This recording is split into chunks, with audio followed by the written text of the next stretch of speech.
Segundo bloque de Plural, ya estamos con nuestra columnista, con Miriam Duarte. ¿Cómo estás, Miriam? Bienvenida. ¿Qué tal? ¿Cómo estás? Vamos Gracias, a seguir hablando de derechos humanos. Vamos a seguir hablando, sí.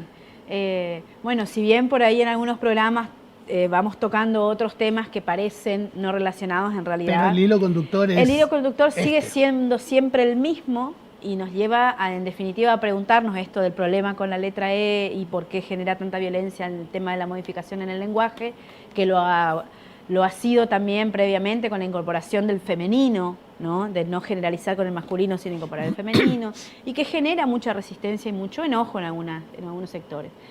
Todo lo que vinimos hablando, incluido lo que charlamos el último bloque que estuve acá, que tenía que ver con bueno, hechos ocurridos en la ciudad, digamos, que tiene que ver también con... Que todavía no terminaron de asentarse. No van a terminar, digamos, porque, o sea, estamos hablando de procesos de mucho tiempo de gestación y de situaciones que se han repetido a lo largo de la historia que no han sido abordados adecuadamente por quienes debieron haberlo hecho.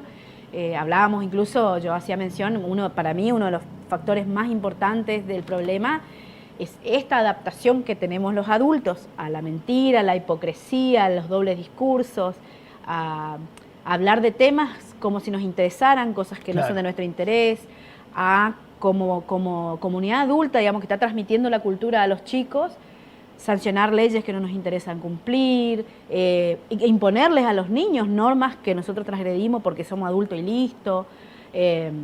Y bueno, la cantidad de discursos, digamos, contradictorios que transmitimos todo el tiempo y que hacen que, en definitiva, afortunadamente, los niños de hoy tengan la posibilidad de buscar estrategias para hacerse escuchar. En otros momentos de la historia, el concepto de infancia era completamente... Infancia, el origen del concepto de infancia habla de quien no tiene voz, que por eso debía ser sí o sí representado y tutelado por un adulto o por el Estado en su defecto, y las decisiones siempre las tomó un adulto pensando en lo mejor para el niño, en otra instancia de la historia, ¿no? Entonces el niño era el que no tenía voz y por lo tanto no podía opinar. Y la mayoría de nosotros hemos sido criados de una manera en la cual cuando los adultos hablan, los chicos se callan. Los chicos por un lado, los adultos por el otro. Y lo sabíamos por la forma en que nos miraban. Sí, habían diversas formas de transmitir claramente ese mensaje, pero hoy eso ya no ocurre. Y en gran medida no ocurre porque la difusión que tiene, digamos, el acceso a los derechos de distintos sectores de la población hace que hoy los tomen como derechos propios y los defiendan. La normativa que hoy ampara, digamos, los derechos integrales de niños, niñas y adolescentes dice que son ciudadanos. No tienen derecho a algunas cuestiones de los adultos, digamos, como votar, por ejemplo, pero son ciudadanos y por lo tanto tienen derechos como tales y no necesitan ser representados siempre por un adulto, frente a determinadas circunstancias y frente a determinadas situaciones. Entonces está buenísimo que los chicos tomen ese concepto de derecho por su cuenta, digamos, y lo ejerzan, porque esa es la única forma de construir realmente ciudadanía y de construir una democracia mejor, que es a lo que creo que todos aspiramos, por lo menos quienes aspiramos a, digamos, no solamente a sostener la democracia, sino a mejorarla en cuanto a su calidad. Entonces, bueno, en esa misma línea, la idea un poco era trabajar hoy sobre... Habíamos hablado la última vez que trabajamos específicamente temas de derechos humanos, era, bueno, que los derechos humanos tienen su proceso a través de la historia, que a pesar de llamarse humanos en un primer momento, luego se van viendo que hay poblaciones específicamente vulnerables que se tienen que trabajar de manera especial. Por ejemplo, los niños, por ejemplo, la discapacidad, por ejemplo, adultos mayores, por ejemplo, las personas migrantes, por ejemplo, las personas privadas de libertad. Son todos como... convenciones que están dentro del tratado internacional que hace que esas poblaciones específicas vayan teniendo no solamente una legislación específica, sino que además se arman protocolos que los países deben cumplir para garantizar esos derechos a esa población específica. Y hablábamos también de que esta implementación paulatina de derechos es fundamentalmente lo que está detrás de que nuestros estados hayan avanzado en los últimos años, en los últimos 50 años, en, por ejemplo, promover la educación, que haya cada vez más escuelas, que hoy, por ejemplo, yo recuerdo cuando era chica, había localidades donde no había escuelas y donde los chicos para poder hacer el secundario tenían que irse de donde vivían o tenían que quedarse en la chacra y no podían ir a estudiar. Si sus padres no le podían pagar... bueno, teníamos en ese momento en la provincia muchos colegios con internados, por ejemplo, para poder garantizar ese derecho, pero lo podían garantizar solamente quienes tenían esos recursos económicos. Y no estamos hablando de mucho tiempo, No, Miriam, no, digo que cuando yo era chica, sí, yo digo que no es mucho tiempo. Yo opino que no es mucho tiempo. Pero bueno, digo sí, paulatinamente, a través del tiempo, pensando en todo lo que es la historia de la humanidad, estos derechos se fueron garantizando realmente hace muy poco tiempo. El acceso hoy a la educación, a la salud, que además tiene nuestro país de una manera muy superior a la mayoría de los países del mundo, hay que destacarlo. Vivimos en un país realmente privilegiado en ese sentido porque esas políticas públicas son intocables en la República Argentina y son todavía impensadas en otros países. Bueno, y hablábamos entonces de la progresividad. Por esto es que el Estado tiene que ir garantizando cada vez más derechos y con los que ya están garantizados no puede volver para atrás. Entonces hablamos de la no regresividad. Está explícitamente escrito eso. No solamente tiene que haber progresividad, sino que está prohibida la regresividad en materia de derechos humanos. No se puede, una vez que vos firmaste la convención y empezaste a aplicar los protocolos, no podés volver para atrás. Claro. Y esto incluye cuestiones como, por ejemplo, las cuestiones de cómo se sanciona el delito en materia de privación de libertad, por ejemplo. Entonces hay muchísima gente en el mundo trabajando, por ejemplo, en cómo se aborda el tema de delincuencia infantil o adolescente para que no la única forma de resarcir, digamos, ese delito sea la detención o la privación de libertad. Y hay muchas herramientas e instrumentos desarrollados en ese sentido. Y lo mismo pasa en todas las áreas, digamos. Hablábamos de derechos básicos al principio que tenían que ver con que todos los seres humanos tengamos el derecho a defendernos si alguien nos acusa de algo judicialmente, que podamos ser representados en la justicia, que tengamos derecho a ser escuchados por la justicia. Después hablamos de otros derechos que no son tan elementales, digamos, como el derecho a la vida, digamos, y el derecho a poder defenderte, porque tengamos en cuenta que durante gran parte de la historia ser acusado de un delito era suficiente para tener una sanción, no era ni siquiera necesario el juicio y el veredicto.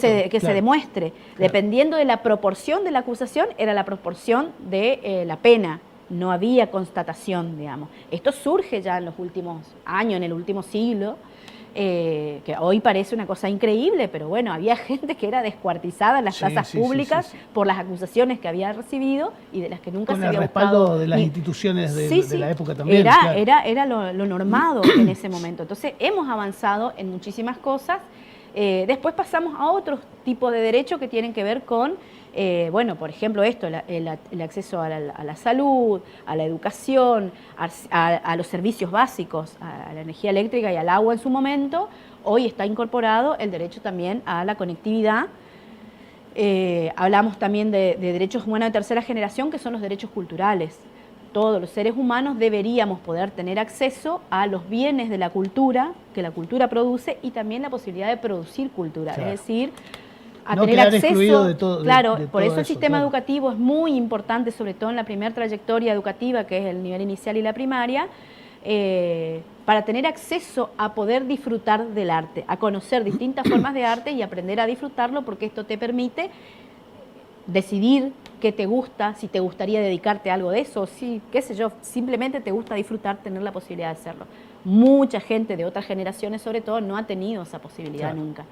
Y después tenemos los últimos derechos, que son los de cuarta generación, que incluyen, por un lado, lo que tiene que ver con la comunicación y la información. Tenemos el derecho a estar comunicados y tenemos derecho a ser informados correctamente y a poder informar. Esto es, que tengamos acceso a medios de comunicación que nos garanticen informar las situaciones que nosotros vivimos o que nos parece importante comunicar y que a lo mejor los medios de comunicación tradicionales no están viendo.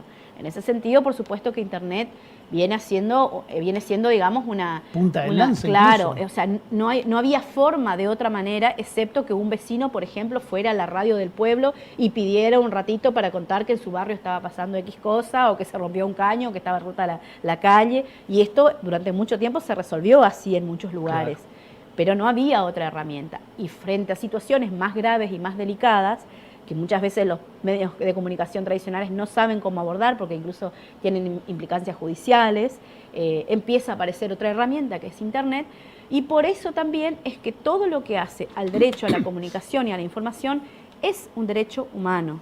Y los estados firmantes de esas convenciones tienen que garantizar... Tienen que entender como tal, claro. No es una cuestión caprichosa decir si la información y la comunicación son un negocio, es decir, si son potestad netamente de las empresas privadas o si son un derecho y por lo tanto lo tiene que garantizar el Estado, como por ejemplo el transporte público, que lo tiene que garantizar el Estado aunque el servicio lo preste una empresa privada. Claro. Pero hay un rol del Estado. Y dentro de estas últimas normas, digamos, que tienen que ver con los derechos más personales y más individuales de cada uno, no quiere decir que todo el mundo vaya a hacer uso de esas herramientas, pero sí, por ejemplo, un derecho como la identidad, sí, es inherente a todo ser humano, se considera delito de lesa humanidad que vos saques a un bebé de un lugar y lo pongas en otro y le mientas su nombre y le borres su historia. Eso es un delito de lesa humanidad, la sustracción de identidad, supresión de identidad, perdón. Así que hablamos de cosas que sí son elementales y que son para todos los seres humanos igual. Y después hay otros que son derechos que uno puede ejercer o no. ¿Ya? ¿Por ejemplo? Y por ejemplo esto, los culturales, lo de la comunicación, son derechos que deben garantizarse la accesibilidad. No quiere decir que todos debamos hacerlo. Exactamente. Cuando hablábamos... Estar disponible si lo desean. Claro, en su momento hablábamos de la ley de servicio de comunicación audiovisual, por ejemplo, parecía que todo el mundo tenía que tener una radio. No. Hay unas normas. Para poder tener una radio tenés que cumplir esas normas, como para ponerte un kiosco, digamos. Que vos tenés derecho a poner un kiosco también si querés, pero no es que todo el mundo lo tiene que hacer. Hemos atravesado por discusiones en la última década increíbles. Entonces pasamos, digamos, de cosas muy elementales a cosas que realmente es increíble tener que discutir. Y entre estas últimas, las más complejas son las que tienen que ver con los derechos personalísimos, que tienen que ver con esto que uno percibe como su derecho y lo quiera reivindicar y que no inciden de manera negativa en el resto de la sociedad. Y ahí es donde entran a jugar otros derechos que también van de la mano con el de la identidad, como por ejemplo la autopercepción de género, claro, ¿no? Que después también se legisla, pero dentro de ese mismo marco en el que la persona se siente que su identidad con la que se identifica, no la que fue asignada al nacer y no la que tiene en su DNI, esa es la identidad que quiere reivindicar, tiene el derecho de poder hacerlo. ¿Por qué? Porque no incide negativamente en las vidas de otras personas. Claro.